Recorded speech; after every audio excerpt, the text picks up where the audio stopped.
28-ാം തീയതി നടന്ന 10th prelims എക്സാമിന് ചോദിച്ച ഒരു ക്വസ്റ്റ്യൻ ആണ്. ഒരു കുടുംബത്തിൽ അജയനും അയാളുടെ ഭാര്യയും 4 ആൺമക്കളും അവരുടെ ഭാര്യമാരും ഉണ്ട്. ഓരോ ആൺമക്കൾക്കും 3 വീതം ആൺകുട്ടികളും 2 വീതം പെൺകുട്ടികളും ഉണ്ട്. എങ്കിൽ ആ കുടുംബത്തിൽ എത്ര ആണുങ്ങളുണ്ട്?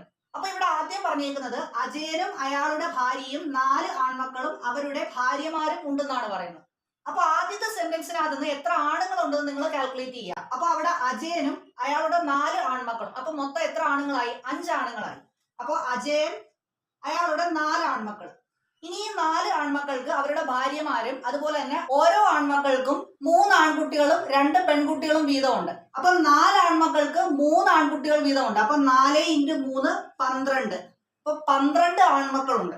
അപ്പൊ അജയന്റെ 4 ആൺമക്കള്, അവരുടെ 12 മക്കൾ. ഇപ്പൊ 1 + 4 5, 5 + 12 17. നമ്മുടെ ആൻസർ ഓപ്ഷൻ സി 17 ആണ്.